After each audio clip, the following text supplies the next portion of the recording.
Mi vida, después de que mi querida Elena partió de este mundo hace ya 6 años, se había asentado en una rutina silenciosa, casi monástica, dentro de las paredes de nuestra casa, esa fortaleza de ladrillo rojo que juntos habíamos construido con tanto amor y tantos sueños. Los primeros años sin ella fueron, lo recuerdo bien, un huracán de dolor y desorientación, un vacío tan profundo que sentía que jamás volvería a llenarse. Pero, afortunadamente, con el paso de las estaciones y el apoyo incondicional de mis 2 hijos, Leo, siempre el más pragmático, con su mente analítica y su capacidad para resolver cualquier problema, e Isabel, con su corazón tan sensible y su preocupación tierna y constante, logré tejer una frágil, pero mía, especie de paz. Era una paz hilvanada con los hilos de los recuerdos más dulces y el consuelo de la memoria viva de Elena, pero era, en esencia, mi nueva normalidad. Mi casa era mi santuario. Cada mañana, después de mi café solo y mis 2 tostadas siempre con mermelada de albaricoque, como le gustaba a Elena, me instalaba en mi sillón favorito junto a la ventana del salón, sumergido en las páginas de algún clásico literario. Las tardes las dedicaba a cuidar las rosas en el jardín trasero, esas que Elena había plantado con sus propias manos y que yo regaba con una devoción casi religiosa. Y al caer la noche, frente a la chimenea crepitante, mis dedos recorrían las páginas amarillentas de los álbumes de fotos, reviviendo mentalmente nuestras vidas, nuestras risas, nuestros viajes. Yo, Eduardo, nunca fui un hombre de salud quebradiza. Mis 75 años los llevaba con una dignidad y una lucidez que, me atrevo a decir, muchos de mis contemporáneos envidiaban. Mi mente era un archivo ordenado, meticulosamente catalogado, capaz de desenterrar nombres, fechas y anécdotas de décadas pasadas con una precisión asombrosa. Mis hijos, a pesar de sus propias vidas frenéticas y sus apretadas agendas, me visitaban con una regularidad reconfortante.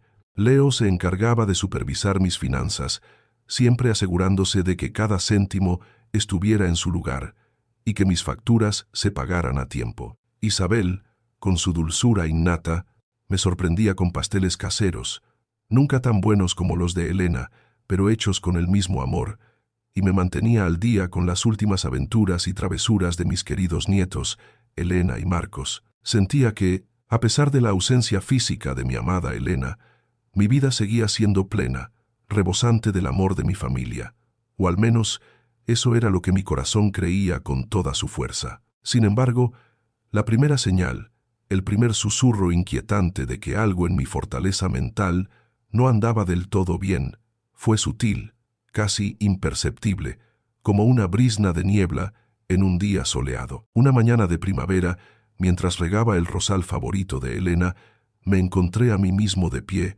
con la manguera aún en la mano, mirando fijamente una de las flores recién florecidas. Extraño, me dije a mí mismo en voz baja, la duda instalándose en mi mente. Estoy seguro de que la regué ayer, ¿no? La incertidumbre me punzó, pero rápidamente la atribuí a un simple momento de distracción, a la edad que, después de todo, empieza a cobrar su inevitable precio incluso en las mentes más lúcidas. Pero los incidentes no tardaron en seguirse, pequeños olvidos insignificantes al principio, las llaves del coche apareciendo en el refrigerador junto a la leche, los lentes de lectura en el baño, en lugar de mi mesita de noche, pequeñas anomalías que, cuando las descubría, me provocaban una risa nerviosa, un encogimiento de hombros resignado. Ya estoy viejo, hijos, solía decirles con una sonrisa que intentaba ser despreocupada. Estas son las batallas que nos presenta la edad, ¿verdad? Ellos sonreían también, asintiendo con comprensión. Pero yo no podía evitar notar un brillo distinto en sus ojos, una sombra de preocupación que, en ese momento, no lograba descifrar por completo. Pero la neblina, lejos de disiparse, se hizo más densa, más persistente, envolviendo mi mente en un velo cada vez más opaco. Hubo un día en que, para mi absoluta frustración, no pude recordar el nombre del perro de mi vecino, ese pequeño terrier ruidoso llamado Max, que me saludaba con ladridos juguetones todas las mañanas. Max, me recordó el vecino con una sonrisa forzada y un matiz de extrañeza en su voz. Luego, mis olvidos se volvieron más preocupantes. Citas importantes, eventos familiares que mis hijos me habían recordado repetidamente, conversaciones que juraba haber tenido y que ellos negaban rotundamente. Una tarde, me vestí con mi mejor traje gris, el que Elena siempre decía que me quedaba muy bien, y esperé junto a la puerta principal para ir a una cena con Isabel. Me había preparado con 1 hora de antelación. Cuando ella finalmente llegó, me miró con una expresión que mezclaba sorpresa y una leve exasperación. «Papá», dijo Isabel, su voz suave pero con un dejo de cansancio, «te dije que la cena era mañana por la noche, no hoy. ¿Lo recuerdas? Lo hablamos ayer». Yo, en cambio, estaba convencido. «Pero, hija, estoy seguro de que dijiste esta noche. Lo tengo tan claro en mi cabeza». Mis palabras sonaron vacías incluso para mí. Mi mente, ese archivo ordenado y meticuloso, empezaba a jugarme malas pasadas con una crueldad que nunca antes había experimentado. Sentía una desconexión extraña, casi alienante, entre lo que yo creía recordar y lo que la cruda realidad me mostraba. Era como si alguien, sin mi consentimiento ni mi conocimiento, estuviera reescribiendo pequeños fragmentos de mi historia personal, alterando los detalles de mi propia vida. Y esa sensación, que al principio era apenas un murmullo inquietante, pronto se convertiría en el escalofriante preludio de algo mucho más oscuro y siniestro de lo que jamás hubiera podido imaginar en mis peores pesadillas. Los olvidos ya no eran meras anécdotas para contar con una sonrisa forzada en reuniones familiares. Se habían transformado en incidentes recurrentes, cada vez más graves, y mi propia vergüenza crecía exponencialmente con cada uno de ellos. Un martes por la mañana dejé la estufa de gas encendida durante horas, la llama azul bailando peligrosamente en el aire hasta que el olor a gas me alertó y la apagué, con el corazón martilleándome en el pecho.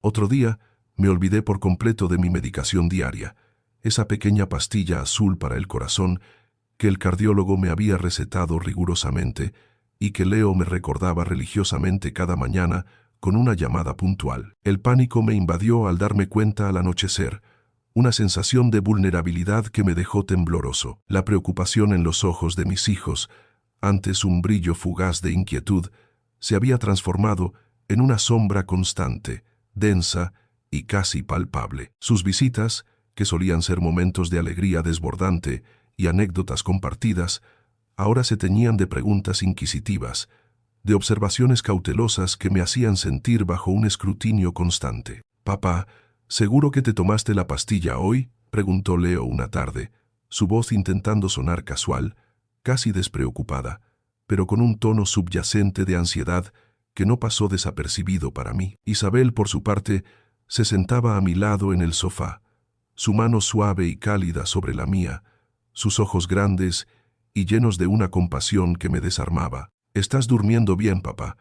Te veo un poco despistado últimamente. ¿Hay algo que te preocupe?». Yo, por supuesto, lo negaba todo con una vehemencia que ni yo mismo creía. Mi orgullo, ese bastión que había cultivado durante tantos años de independencia y lucidez, no me permitía admitir que algo tan fundamental como mi propia memoria me estaba trasiendo una trampa. «Son solo cosas de la edad, hijos», insistía, encogiéndome de hombros con una falsa despreocupación. «No es para tanto. Vuestro padre está bien, como un roble viejo, pero roble al fin y al cabo». Ellos sonreían, una sonrisa forzada que no llegaba a sus ojos, y yo notaba cómo intercambiaban miradas rápidas y significativas por encima de mi cabeza, una comunicación silenciosa que me hacía sentir aún más aislado en mi propia negación. Una parte de mí, la más honesta y asustada, sentía un escalofrío de duda. La situación llegó a un punto de inflexión, un antes y un después, una tarde soleada de domingo. Mis queridos nietos, Elena y Marcos, habían venido a visitarme. Siempre esperaba esos domingos con una impaciencia casi infantil. Elena, la mayor, estaba emocionada por contarme sobre su último proyecto escolar de ciencias, y Marcos, el pequeño, quería que le leyera su libro favorito sobre dinosaurios con las páginas ya gastadas por el uso. Pero yo simplemente no lograba concentrarme. Me confundí con los complicados nombres de los dinosaurios. Llamé a Elena por el nombre de su madre, Isabel, e incluso me atreví a corregir a Marcos sobre un dato histórico que resultó ser correcto. Vi el desconcierto en sus pequeños rostros, y luego esa mirada de profunda preocupación que Leo e Isabel intercambiaron por encima de sus inocentes cabezas. Esa mirada fue la gota que colmó el vaso. Esa noche, después de que los nietos ya estaban acostados, mis hijos me confrontaron directamente en el salón. La atmósfera era pesada, densa, cargada de una mezcla opresiva de amor incondicional, miedo latente y una frustración apenas contenida.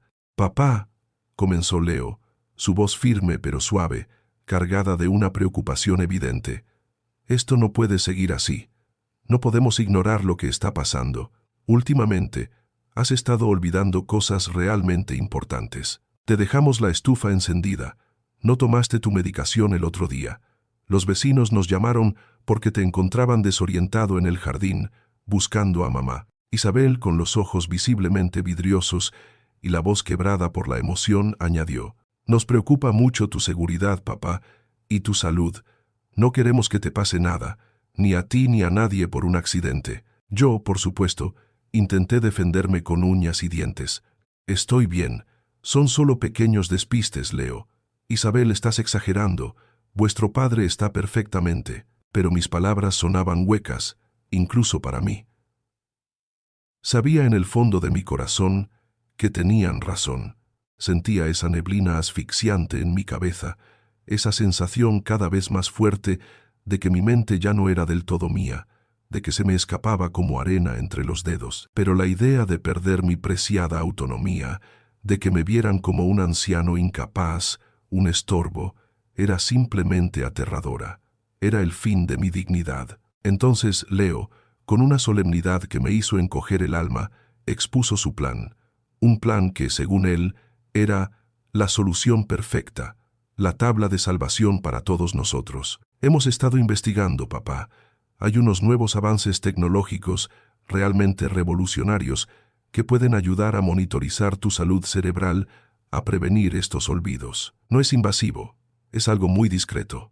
Un pequeño implante, casi imperceptible, que nos permitiría a nosotros y a un equipo médico especializado asegurarnos de que estés bien, de que tu mente esté protegida. Es para tu propio bien». Isabel asintió con fervor. Sus ojos suplicantes me miraban con una esperanza casi desesperada. «Sería para tu propio bien, papá, para que podamos estar tranquilos y tú también puedas vivir sin esa preocupación constante, para que te sientas seguro de nuevo». Miré sus rostros jóvenes, llenos de esa preocupación tan genuina, de un amor que, en ese momento de mi vida, me pareció abrumador y, extrañamente, un poco asfixiante. La idea de un implante sonaba a ciencia ficción pura, a algo intrusivo y deshumanizante, pero la promesa de seguridad, la idea de aliviar su angustia, y quizás la mía propia, era demasiado tentadora para resistir. Me sentía acorralado, vulnerable, sin una salida clara. Asentí, con un nudo amargo en la garganta que apenas me permitía tragar. «De acuerdo», susurré, sintiendo cómo una parte de mí se rompía. «Si creéis que es lo mejor, si es por mi bien».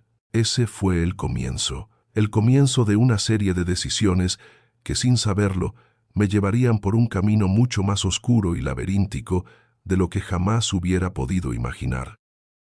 La decisión estaba tomada, y con ella una extraña mezcla de alivio y una punzada de inquietud se apoderó de mí. Leo e Isabel se encargaron de todos los arreglos con una eficiencia que, en retrospectiva, resultaba casi sospechosa. Me hablaron de un especialista en neurología avanzada, un tal Dr. Morales, que trabajaba en una clínica privada de renombre, lejos de los hospitales públicos donde yo solía atenderme. La discreción, me dijeron, era primordial para este tipo de procedimientos pioneros. «Papá, es lo último en tecnología», insistía Leo con una sonrisa tranquilizadora. Isabel, por su parte, me preparaba mi té favorito con un extra de miel, como si intentara endulzar la píldora. El día de la cita llegó con una puntualidad ominosa.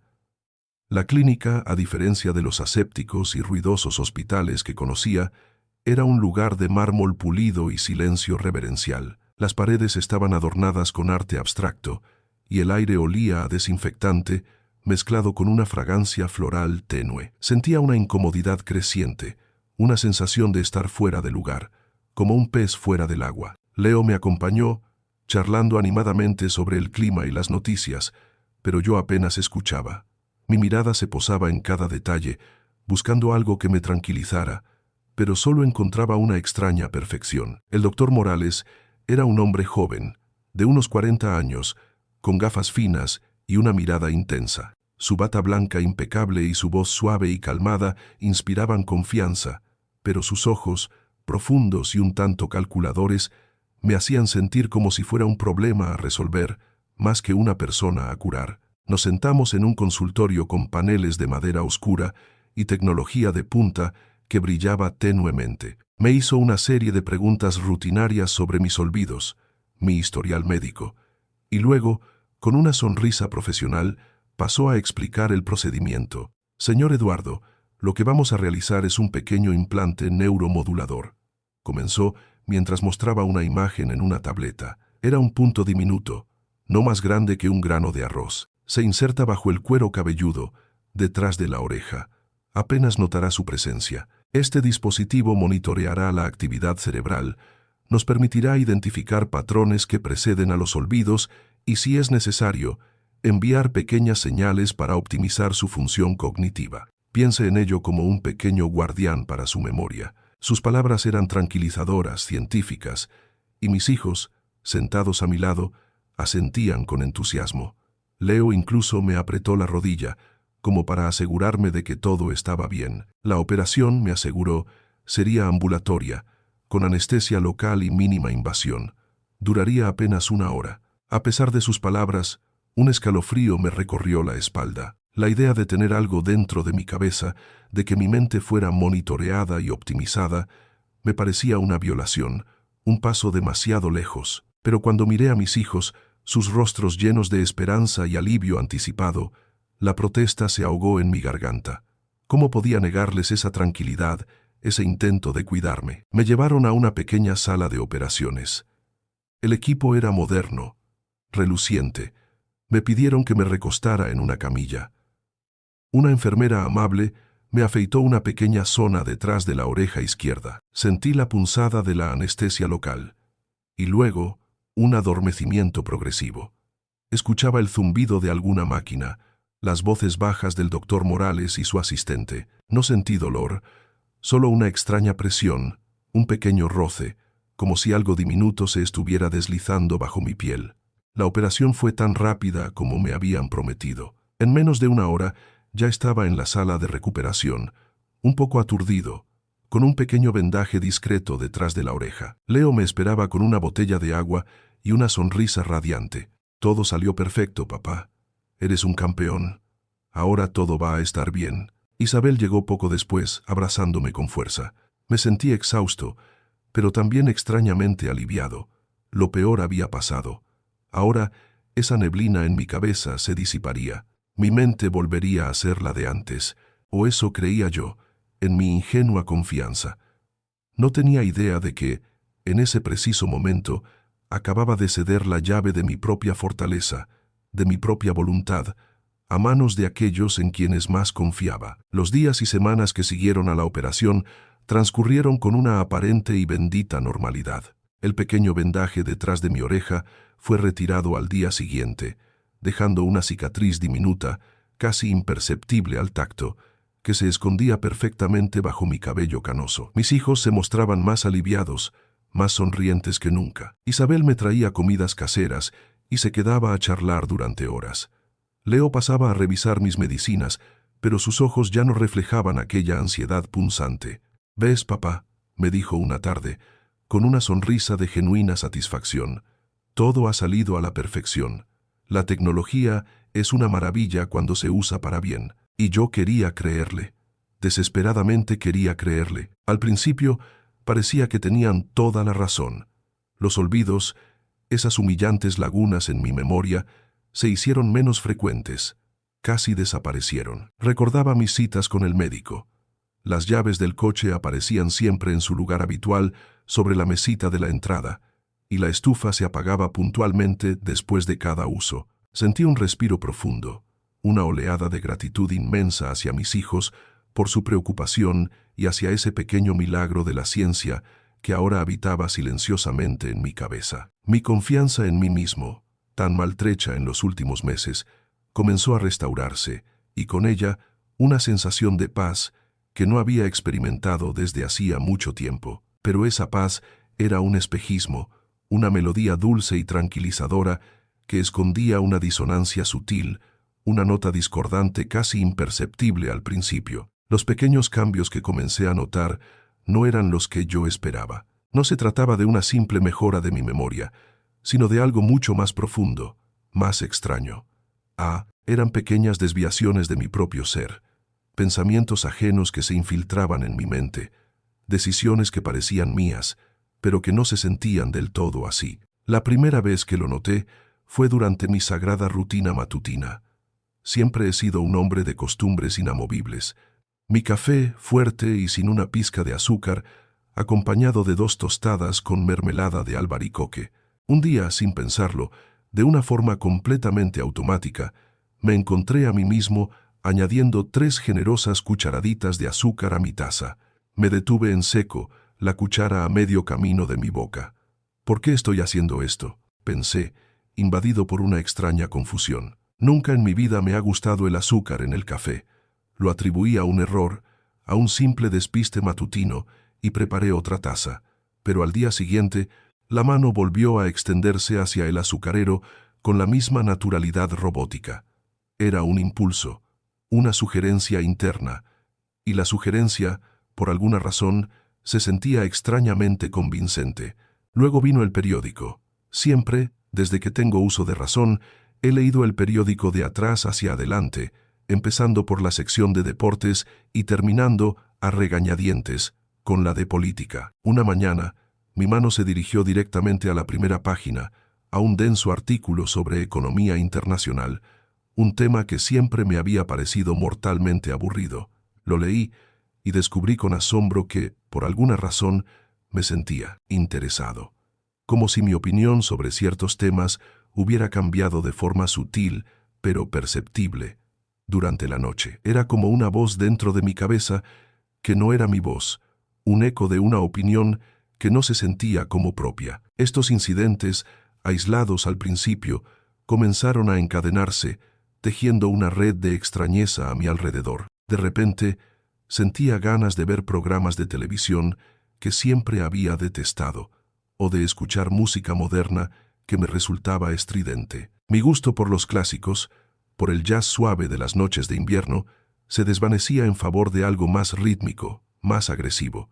No eran cambios drásticos, no, eran giros sutiles, como el timón de un barco que se mueve unos pocos grados, apenas notorio para el capitán, pero suficiente para cambiar por completo el rumbo del viaje a largo plazo. Lo más inquietante era la forma en que mis propios recuerdos parecían modificarse, como si fueran archivos de texto que alguien estaba editando. Recordaba con claridad haber tenido una fuerte discusión con Leo sobre un viejo reloj de bolsillo de mi padre, pero ahora, en mi mente, la discusión se transformaba en un acuerdo amistoso y sereno. Recordaba haber preferido siempre el color azul para el coche, pero de repente me encontraba a mí mismo convencido de que siempre había sido un apasionado del verde. Era como si mi cerebro estuviera siendo pulido, pequeñas aristas de mi personalidad y de mi experiencia reescritas para encajar en una narrativa diferente, más suave, más dócil. Intenté hablar de esto con Isabel durante una de sus visitas. Hija, ¿no te parece que estoy un poco diferente últimamente? Siento que mis gustos están cambiando. No me reconozco del todo. Ella me miró con sus ojos grandes y comprensivos y me dedicó una sonrisa radiante. Claro que no, papá. Estás genial. Simplemente estás más abierto a cosas nuevas, más joven de espíritu. El doctor Morales nos advirtió que esto podría pasar, que el implante ayudaría a optimizar tu perspectiva y a reducir el estrés. Estás mejor que nunca. Su respuesta, tan rápida, tan perfectamente tranquilizadora, me hizo dudar de mi propia percepción. ¿Era yo el que estaba paranoico? ¿Era simplemente la optimización de la que me habían hablado? La neblina no se había ido, se había transformado. Ya no era la neblina del olvido, sino la neblina de la duda, de la confusión existencial. Empecé a sentir una extraña dualidad dentro de mí, el Eduardo que creía ser, y otro Eduardo, sutilmente diferente, cuyas ideas y preferencias se superponían a las mías sin pedir permiso. Era como si hubiera un segundo pasajero en mi propio cerebro, y ese pasajero, poco a poco, con una educación y una sutileza aterradoras, empezaba a tomar el control del volante. La fase de los pequeños cambios dio paso a algo mucho más siniestro, más perturbador. La sensación de tener un pasajero en mi cerebro se convirtió en la certeza innegable de que alguien más, una entidad ajena, estaba al volante de mi propia existencia. Los impulsos ya no eran sutiles sugerencias disfrazadas de mis propios pensamientos. Se sentían como órdenes directas, como corrientes eléctricas invisibles que guiaban mis acciones, mis palabras, mis decisiones, en contra de mi propia y debilitada voluntad. Empecé a sentirme, con una claridad aterradora, como una marioneta, mis movimientos toscos y forzados, tirones por cuerdas invisibles que solo yo podía percibir, pero que eran completamente ajenas a mi control. El incidente que me arrancó de cuajo el velo de la duda y me confrontó con la cruda y helada verdad ocurrió un martes por la tarde. Alrededor de las 4, sonó el teléfono, una melodía alegre que solía traer buenas noticias. Era mi viejo amigo Carlos, con quien había compartido incontables partidas de ajedrez en el parque cada semana antes de la muerte de Elena. Hacía meses, quizás casi un año, que no lo veía. Su voz, áspera pero cordial, me invitaba a su casa a retomar nuestras partidas, a recordar viejos tiempos. Una oleada de genuina alegría me inundó, un anhelo sincero por la conversación, la compañía, la normalidad de una partida de ajedrez con un amigo. «Carlos, qué alegría escucharte», exclamé, mi voz vibrando con una emoción que hacía mucho no sentía. «Claro que sí, me encantaría. ¿Cuándo te viene bien?» Pero a mitad de la frase, una sensación extraña y poderosa, como una oleada gélida, me invadió por completo. Fue como una fatiga densa y artificial, que se extendió desde mi pecho hasta mis extremidades, acompañada de una punzada de ansiedad social que no era mía, que jamás había sentido con Carlos. Un pensamiento claro y autoritario se formó en mi cabeza, con el timbre de mi propia voz, pero con una intención y un mensaje completamente ajenos. «No quiero ir. Hay demasiada gente en el parque, demasiado ruido. Es mejor quedarse en casa. En casa estoy seguro. En casa estoy a salvo de todo y de todos». Luché contra ese pensamiento con todas mis fuerzas. Quería ir. Realmente quería ir. Mi corazón clamaba por esa partida de ajedrez, por la risa de Carlos, por la luz del sol en el parque. Pero mi boca, movida por una fuerza que no era la mía, por unas cuerdas invisibles que sentía tensarse, traicionó mi deseo más profundo. «De hecho, Carlos», me oí decir, mi voz sonando extrañamente plana, «lo siento mucho. No me encuentro muy bien hoy. Quizás la semana que viene pueda ir. Te llamo entonces». Colgué el teléfono, la conversación abruptamente terminada. El silencio volvió a la habitación, y con él la claridad helada y brutal de la verdad. Yo no había tomado esa decisión. No era mi voz interior la que había hablado. Me la habían impuesto, me la habían insertado, como un código maligno.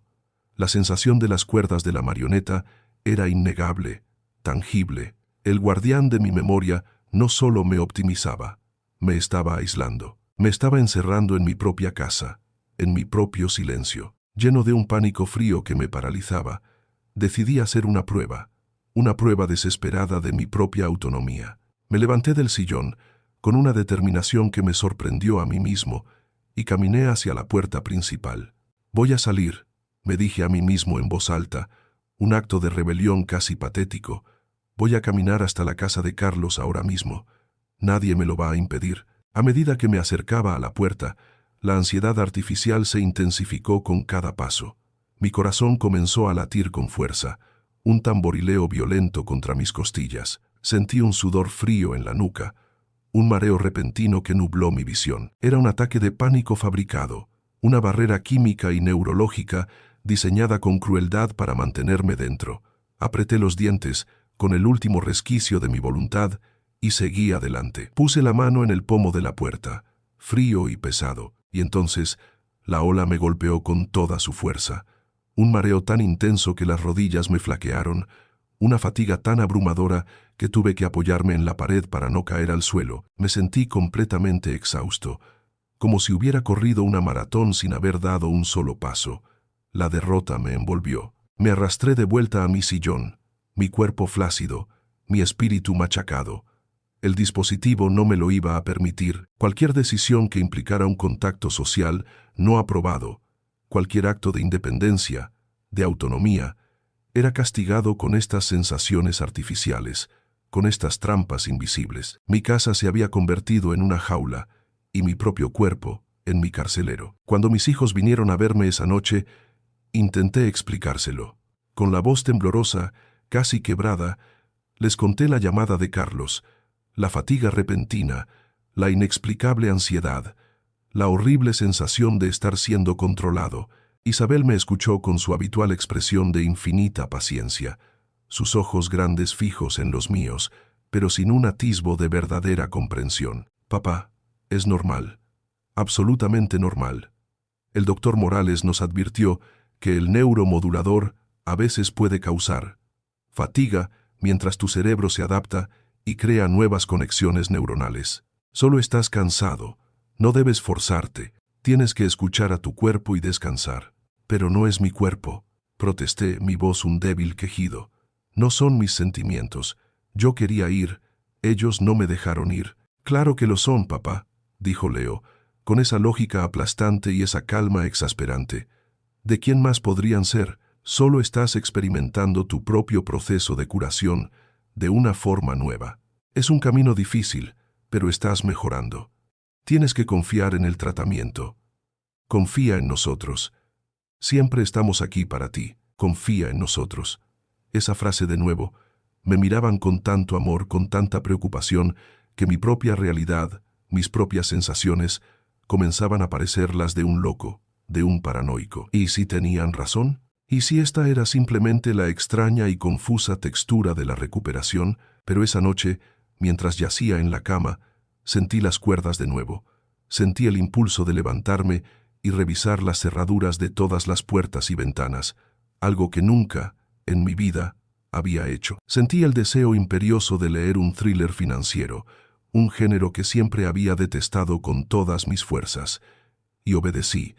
Obedecí porque luchar era agotador. Obedecí porque era más fácil dejarse llevar por la corriente invisible que me arrastraba. El viejo Eduardo, el que amaba el ajedrez y detestaba el café con azúcar, el que leía clásicos y confiaba en su propia mente, se estaba disolviendo lentamente, dolorosamente, y en su lugar estaba naciendo una nueva persona, una que no era del todo yo, una persona cuyas decisiones, pensamientos y deseos ya no le pertenecían, sino que eran meros ecos de una voluntad ajena. La vida en mi propia casa se había convertido en una prisión.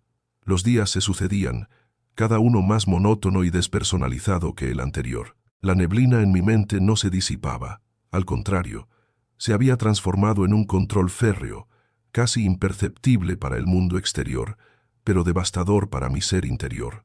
Yo era una cáscara, un autómata que realizaba acciones dictadas por una voluntad invisible. Me levantaba, comía, me acostaba, todo siguiendo un patrón que no era el mío. Mi rutina era perfecta. Mis medicinas las tomaba puntualmente. Mis pensamientos eran óptimos, como mis hijos deseaban. Pero el alma de Eduardo, el verdadero Eduardo, gritaba en un silencio ensordecedor. El golpe más duro a lo que quedaba de mi autonomía llegó una mañana de otoño. Leo me visitó, no con su habitual prisa, sino con una solemnidad inusual que me heló la sangre. Se sentó frente a mí en el sillón de la sala, con una carpeta de cuero en la mano. «Papá», empezó, su voz inusualmente grave. «Hemos estado hablando Isabel y yo, dada tu, inclindo, condición actual, y para tu propia tranquilidad, hemos pensado que es momento de revisar algunas cosas». Mi corazón dio un vuelco. Sabía a qué se refería. El testamento. Siempre había sido un tema delicado, pero Elena y yo lo habíamos dejado claro. Todo para los hijos a partes iguales, y un fondo especial para la educación de los nietos. Era nuestra última voluntad, inamovible. ¿Qué cosas, Leo?, pregunté, mi voz sonando temblorosa, aunque intentaba mantener la compostura. Leo abrió la carpeta, revelando unos documentos. Eran formularios legales, llenos de jerga incomprensible. «Mira, papá», continuó, señalando un párrafo con el bolígrafo. «Con esto, solo estamos actualizando algunas cláusulas, modernizando. Dado que ahora tienes este apoyo tecnológico, es sensato que reorganicemos la administración de tus bienes para el futuro. Sería mejor si Isabel y yo tuviéramos un control más directo sobre ciertas decisiones financieras importantes, en caso de que tus recuerdos volvieran a fallar. Es para proteger tu patrimonio, papá». Sentí una furia helada. Querían el control total. Querían acceder a mi dinero, a mi casa. Intenté protestar. «Pero eso es inaceptable, Leo. Mi testamento ya está claro.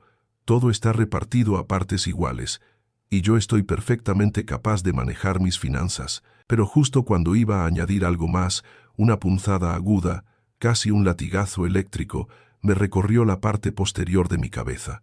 Mis músculos se tensaron, mi voz se ahogó. Un pensamiento intrusivo, con una autoridad innegable, se apoderó de mi mente.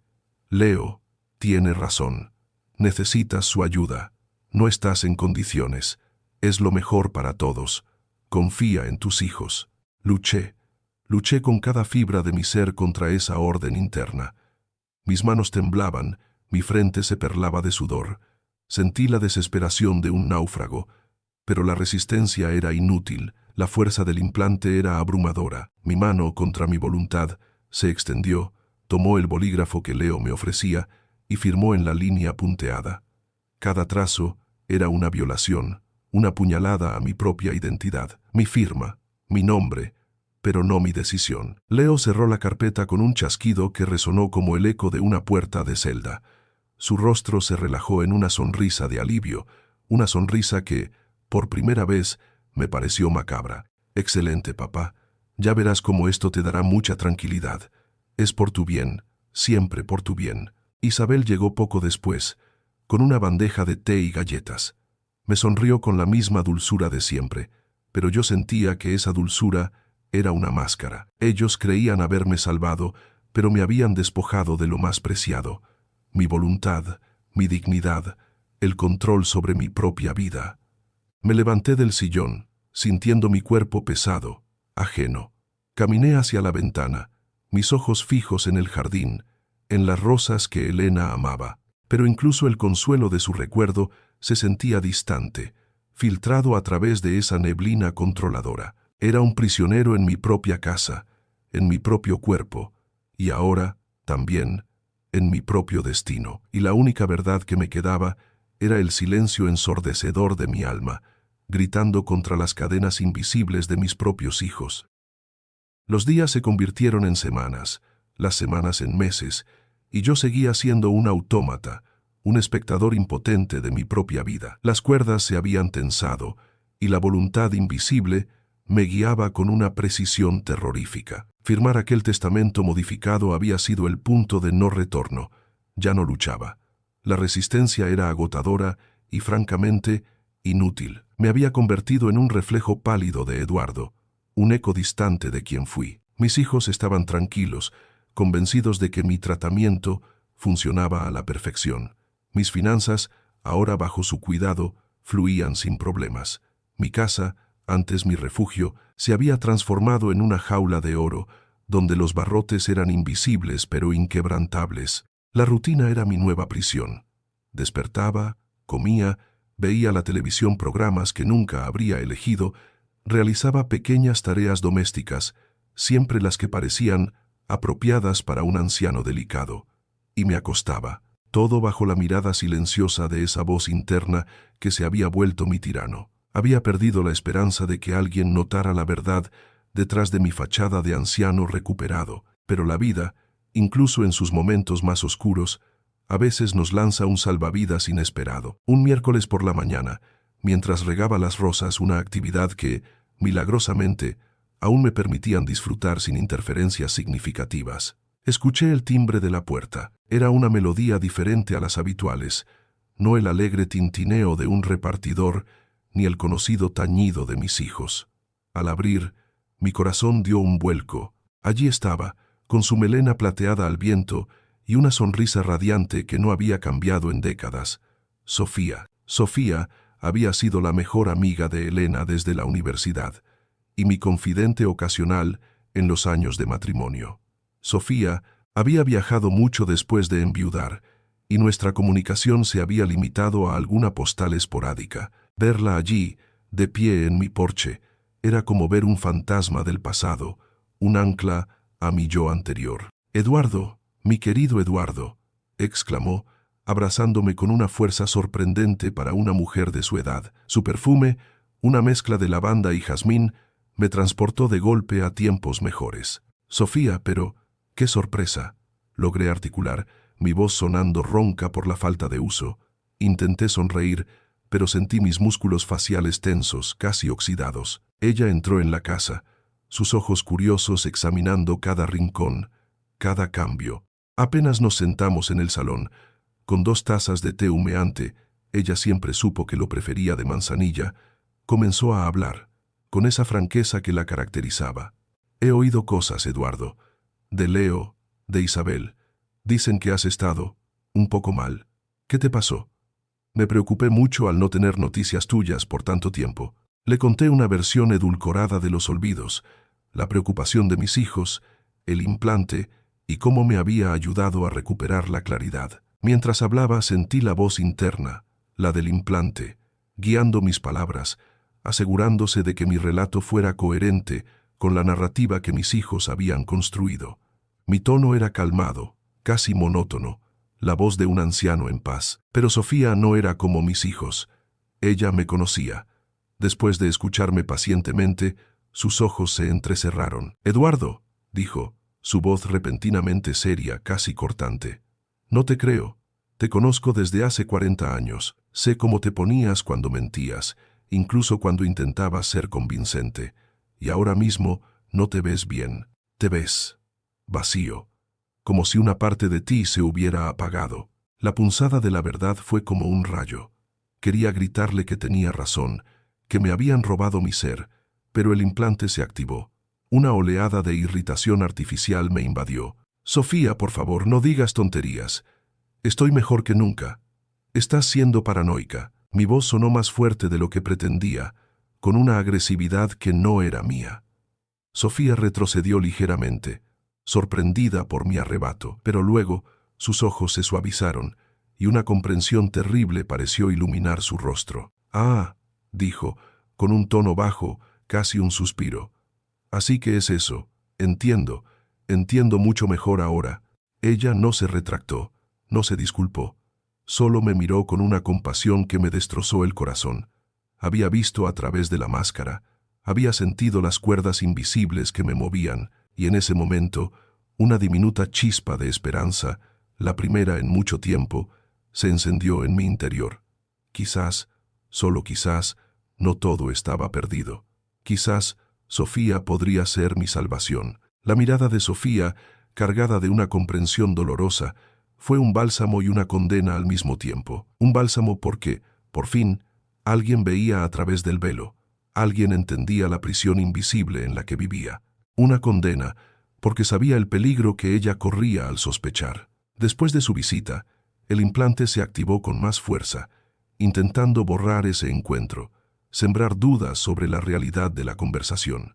Me repetía a mí mismo que Sofía estaba vieja, que sus ideas eran fantasiosas, pero su voz, esa que me decía, «no te creo», resonaba con una claridad inquebrantable en lo poco que quedaba de mi propia mente. Las visitas de Leo e Isabel se hicieron más frecuentes en los días siguientes, casi como si supieran que algo había cambiado.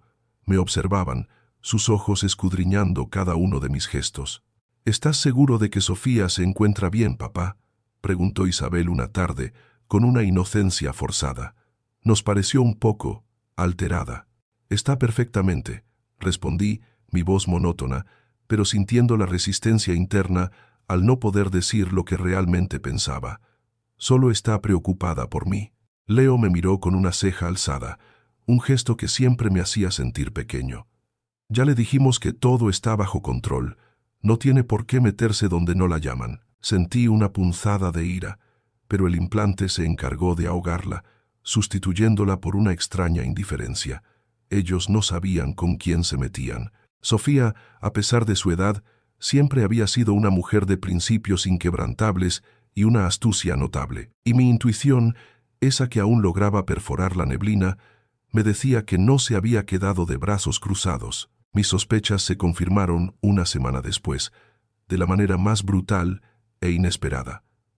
Estaba en el salón, viendo un documental de historia que el implante había seleccionado para mí, cuando la pantalla del televisor parpadeó. No fue un fallo técnico, sino una interrupción deliberada. La imagen se distorsionó por un momento, revelando una conexión externa, y luego apareció Sofía. No era una llamada de video normal, parecía una transmisión clandestina. Su rostro estaba grave, su voz urgente. «Eduardo, ¿puedes oírme? Esto es importante. He conseguido ayuda. Hemos estado investigando». El pánico se apoderó de mí. El implante comenzó a disparar alertas en mi cerebro. Un fuerte dolor de cabeza, una visión borrosa, un zumbido agudo en mis oídos. Intentó forzarme a apagar la televisión, a mirar hacia otro lado. Luché. Esta vez, la desesperación me dio una fuerza que no creía poseer. Apreté los dientes, mis ojos fijos en la pantalla, resistiendo el ataque sensorial. No iba a ceder.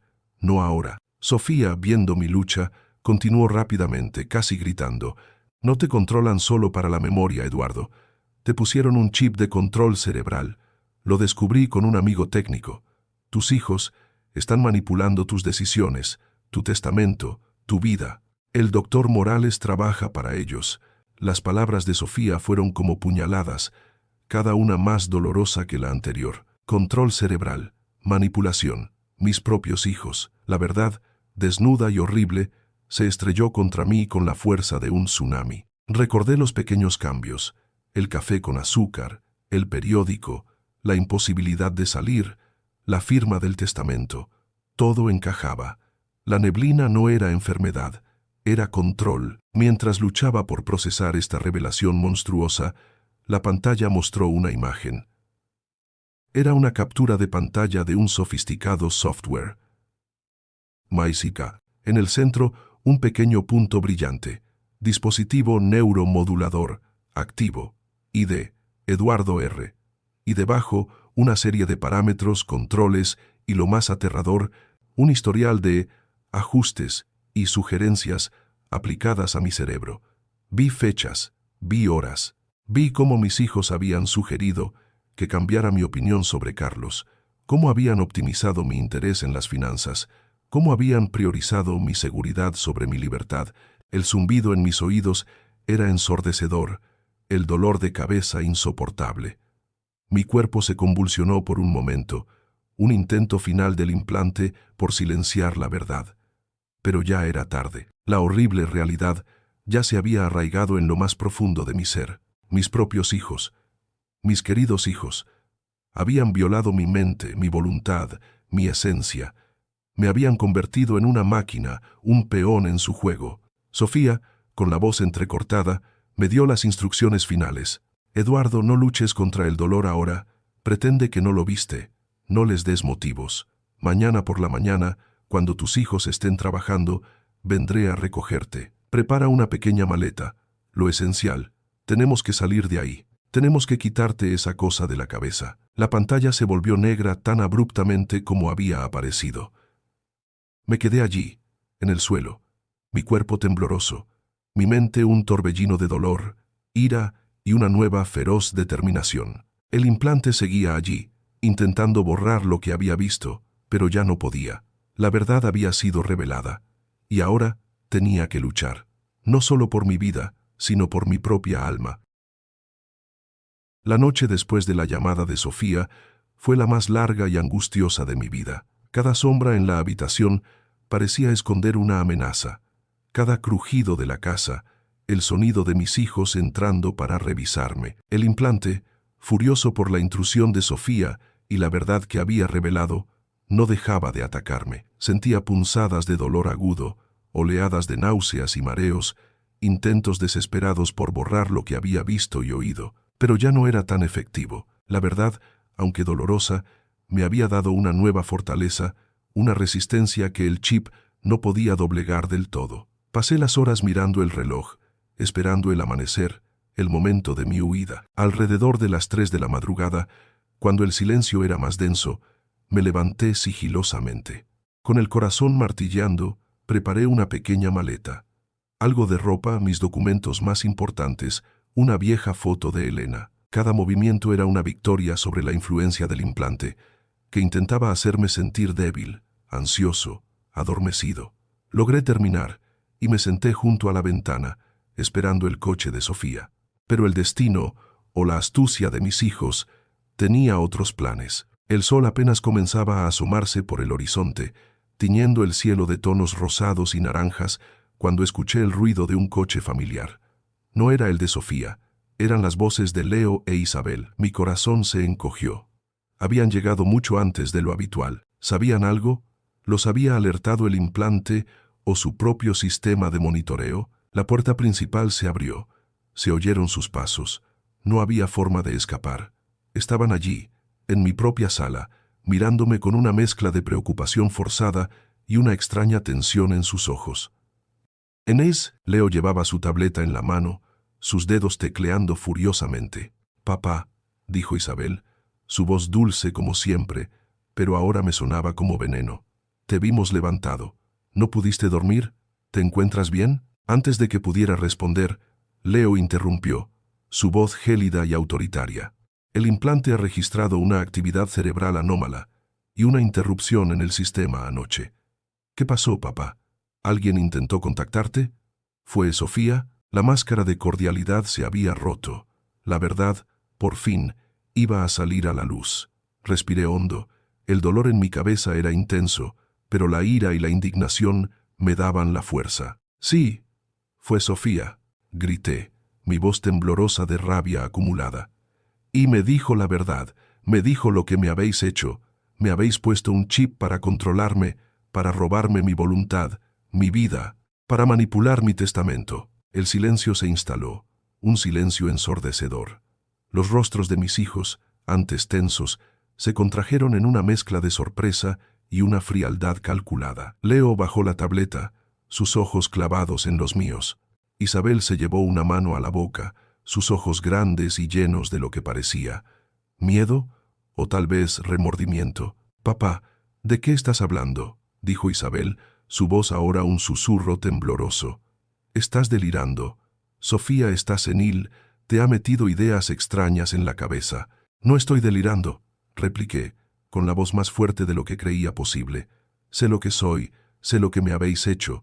Sois unos monstruos, mis propios hijos». Leo se acercó a mí, sus ojos duros como piedras. «Papá, bájale el tono. Entendemos que estás confundido, pero esto es por tu bien.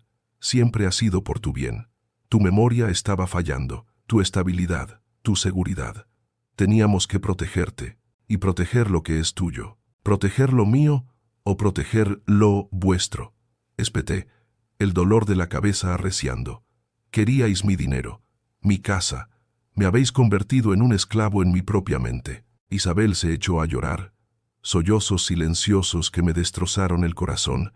«A pesar de todo, no es así, papá. No queríamos hacerte daño, solo queríamos ayudarte. Creímos que era la única forma de robarme mi vida». La interrumpí. «La única forma de verme como un objeto, no como vuestro padre».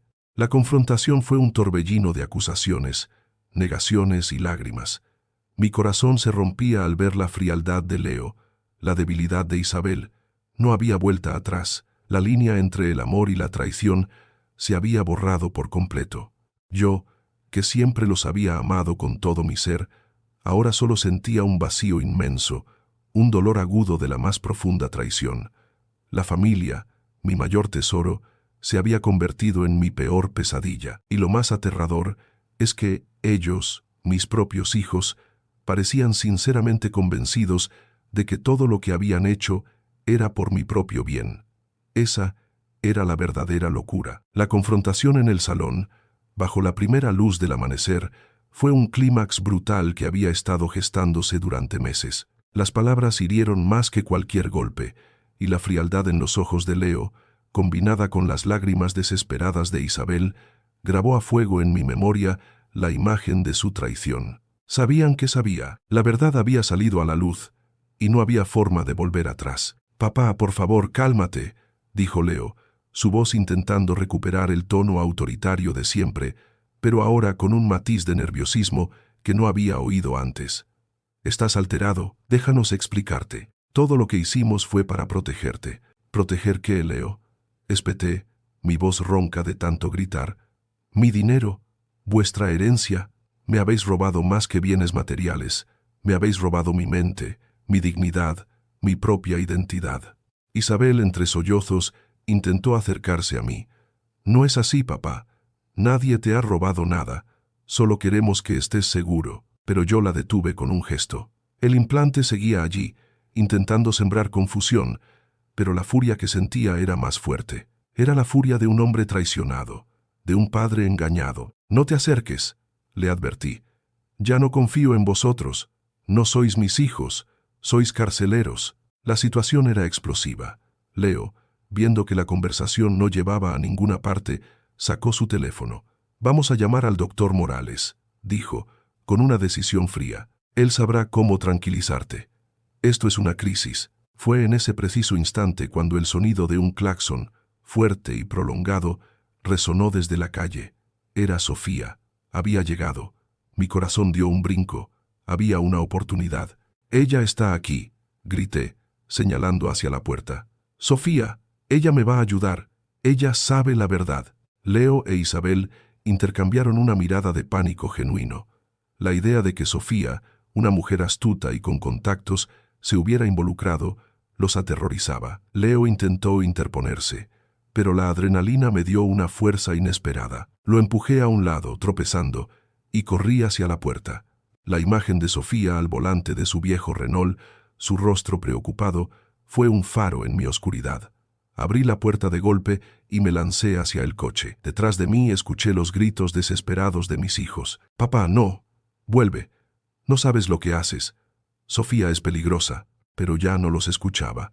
Me subí al coche de Sofía, que arrancó a toda velocidad, dejando atrás mi casa, mis hijos y esa prisión invisible. No me atreví a mirar hacia atrás. Las lágrimas, esta vez de alivio y una tristeza profunda, corrían por mis mejillas. El viaje fue silencioso. Sofía me dio una botella de agua y me apretó la mano con fuerza. Ella no preguntó, solo condujo. Sabía que yo no necesitaba explicaciones. Necesitaba un santuario. Me llevó a un pequeño apartamento en el centro de la ciudad, un lugar discreto que había preparado. «Aquí estarás seguro, Eduardo», me dijo, mientras me ayudaba a entrar. «Mi amigo técnico te espera. Él sabe cómo neutralizar ese implante». Pero la lucha no ha terminado. Y tenía razón. Desactivar el chip era solo el primer paso. La verdadera batalla, la más difícil, sería la legal y, sobre todo, la emocional. Tenía que recuperar mi mente, mi dignidad, mi fortuna, pero más importante aún, tenía que enfrentar el hecho de que mis propios hijos, a quienes había amado y criado con todo mi ser, habían sido capaces de tal traición. El técnico, un hombre joven con gafas y aspecto serio, me recibió en una habitación llena de equipos. Me explicó que podía apagar el chip de forma remota o, si era posible, intentar extirparlo. La idea de otra operación me aterraba, pero la perspectiva de seguir siendo un esclavo era peor. «¿Podrá usted devolverme mi mente?», pregunté, mi voz apenas un susurro. Él me miró con compasión. «Señor, el cerebro humano es complejo. Borrar los ajustes tomará tiempo, pero le garantizo que podrá pensar por sí mismo de nuevo. Sus recuerdos no se han ido, solo estaban suprimidos». En ese momento, miré la foto de Elena en mi billetera. Ella me había enseñado la importancia de la verdad y la justicia, y ahora, por ella, por mí y por mi legado, tenía que luchar. Tenía que demostrar que un padre, aunque viejo y vulnerable, no podía ser borrado, manipulado, ni controlado por la avaricia y el falso amor. La lucha por la libertad de mi mente y la justicia contra mis propios hijos apenas comenzaba. El apartamento de Sofía se convirtió en mi refugio, un pequeño santuario lejos de la prisión dorada que había sido mi propia casa. El joven técnico, cuyo nombre era Miguel, resultó ser un genio discreto. Con un dispositivo portátil, logró apagar el implante de forma remota. No fue un apagón instantáneo, fue como si una densa niebla comenzara a levantarse muy lentamente de mi cerebro. Los zumbidos en mis oídos disminuyeron, las punzadas de dolor cesaron, y esa voz autoritaria en mi cabeza, la que dictaba mis pensamientos y acciones, se fue silenciando, desvaneciéndose hasta convertirse en un eco lejano, y finalmente en un silencio bendito. Las primeras horas sin el control del chip fueron extrañas, casi desorientadoras. Me sentía como un hombre que despierta de un largo coma. Mis propios pensamientos, mis propias emociones, me abrumaban con su intensidad. Lloré por Elena, por el tiempo perdido, por la traición, lloré por la rabia, por la vergüenza, por el miedo que me había paralizado. Sofía se sentó a mi lado, sin decir una palabra. Simplemente me ofreció su hombro y su pañuelo. Su presencia era un ancla en el torbellino de mi mente. Los días siguientes fueron un proceso arduo de desprogramación. Miguel me ayudaba con ejercicios cognitivos, recordatorios de mi vida anterior al implante. Al principio, era como reconstruir un rompecabezas con piezas perdidas. Había vacíos, recuerdos alterados que chocaban con la verdad. Recordaba haber estado de acuerdo con la venta de la casa de verano, pero sabía, en lo más profundo de mi ser, que siempre me había opuesto. Eran los ajustes del chip, las manipulaciones que mis hijos habían ordenado. Sus recuerdos originales están ahí, señor Eduardo, me explicó Miguel con paciencia infinita. Solo estaban superpuestos por las sugerencias del implante. Es como una capa de pintura sobre una obra maestra. Ahora estamos quitando esa pintura, poco a poco. Y así fue. Con cada día que pasaba, pequeñas porciones de mi verdadera mente regresaban. Mis gustos, mis opiniones, mis pasiones. Volví a leer mis clásicos, a escuchar jazz suave. El café sin azúcar volvía a ser mi deleite matutino. Era una resurrección lenta, dolorosa, pero gloriosa. Recuperar mi autonomía mental era como volver a nacer. Estátenes, pero no todo era triunfo. La libertad tenía un precio muy alto. Las cicatrices de esa experiencia no eran visibles en mi piel, pero estaban profundamente grabadas en mi alma. La mayor de ellas era la fractura irreparable con mis hijos. Ya no había vuelta atrás. La imagen de Leo con su tableta, la frialdad de sus ojos, la forma en que Isabel había intentado justificar lo injustificable. Todo ello se había incrustado en mi corazón como astillas de cristal. Intentaron contactarme, por supuesto. Primero, con llamadas insistentes y mensajes que Sofía filtraba. Luego, con cartas de abogados, alegando mi inestabilidad mental y exigiendo mi regreso a casa. Querían silenciarme, desacreditarme, mantener el control. Pero Sofía y Miguel se encargaron de desmantelar cada uno de sus movimientos. Miguel tenía pruebas irrefutables del implante, de su activación y de las manipulaciones. La batalla legal prometía ser larga y dolorosa, pero no estaba solo. La pérdida de mis hijos, sin embargo, era una herida que ninguna victoria legal podría cerrar. Había criado a esos niños, los había amado, sacrificado por ellos. Verlos transformados en personas capaces de tal crueldad, de tal desprecio por mi humanidad, era un dolor que superaba cualquier agonía física. Miraba las fotos antiguas, las de ellos pequeños, sonrientes, en mis brazos, y no podía reconciliar esas imágenes con los adultos que se habían convertido en mis verdugos. ¿Dónde había fallado? ¿O acaso el dinero y la avaricia habían corrompido sus almas hasta tal punto? Me recuperaba físicamente. Mi mente volvía a ser mía, pero el vacío de la confianza, la amargura de la traición, eran cicatrices que sabía que llevaría conmigo hasta el último de mis días. Había ganado mi libertad, pero había perdido algo irreemplazable, la fe en la pureza del amor familiar. Era una victoria agridulce, un recordatorio constante de que a veces aquellos a quienes más amamos son quienes nos infligen las heridas más profundas.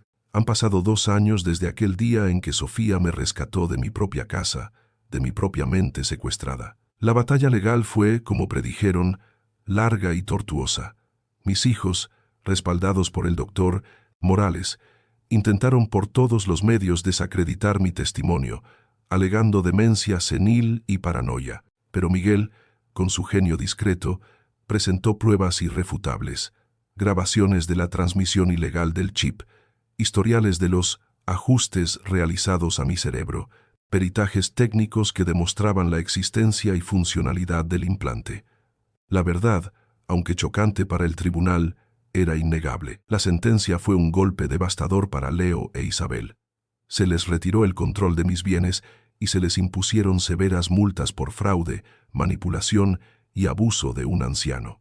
El doctor Morales perdió su licencia y se enfrentó a cargos penales. Fue una victoria rotunda para mí, una reivindicación pública de mi cordura y mi dignidad. Y sí, recibí disculpas formales, indemnizaciones y, lo más importante, el reconocimiento de que yo no estaba loco, que no era un anciano senil, sino una víctima de una manipulación cruel y calculada. Sin embargo, la victoria legal no trajo la paz total. La paz es un concepto complejo cuando el corazón está roto. Recuperé mi casa, mi fortuna, mi mente. Volví a mi sillón, a mis libros, a mis rosas, el café sin azúcar, volvía a ser el sabor de mis mañanas, pero el silencio en la casa era más profundo que antes. Ya no había visitas de mis nietos, ni los pasteles de Isabel, ni las charlas prácticas de Leo. La familia, tal como la conocía, se había desintegrado. Mis nietos, Elena y Marcos, fueron la mayor tristeza. Los tribunales les prohibieron el contacto con sus padres por un tiempo y con el abuelo hasta que la situación se normalizara. Un día, Isabel intentó llevarlos a verme, pero Leo intervino, furioso. Sé que les han contado una versión distorsionada de la historia, que su abuelo estaba enfermo y que Sofía me había manipulado. ¿Cómo podría explicarles la verdad a esos pequeños corazones inocentes sin destrozarles la imagen de sus padres? Es una carga que llevo conmigo. La esperanza de que un día, cuando sean mayores, busquen la verdad por sí mismos. Sofía se ha convertido en mi compañera incondicional. Ella es la única persona que realmente entiende por lo que pasé. Nos sentamos en el jardín, ella con su taza de té, yo con mi café, y hablamos de Elena, de la vida, de lo increíble que es la fortaleza del espíritu humano. Miguel, el joven técnico, me visita de vez en cuando, asegurándose de que no queden rastros del implante y de que mi mente esté completamente libre. Él es el único héroe que no busca reconocimiento, solo la justicia y la verdad. Vivo ahora con la verdad, una verdad dolorosa que ha desgarrado mi mundo, pero que me ha devuelto mi ser. He aprendido que la confianza es un lujo que no se puede dar a la ligera, ni siquiera a aquellos que se supone que te aman incondicionalmente. He aprendido que la maldad puede disfrazarse de preocupación y que la avaricia puede corromper incluso los lazos más sagrados. Miro las rosas de Elena, ahora más grandes y hermosas que nunca. Ellas florecen, ajenas a las tragedias humanas, siguiendo su ciclo natural. Yo también sigo mi ciclo, pero con una conciencia nueva, una vigilancia constante. La herida de la traición familiar nunca sanará por completo. Será una cicatriz invisible que siempre llevaré. Pero no me define. Lo que me define es la resistencia, la lucha por la verdad y la inquebrantable convicción de que, incluso en los momentos más oscuros, la libertad de la mente y la integridad del espíritu son los tesoros más grandes que uno puede poseer, y por ellos vale la pena luchar hasta el último aliento.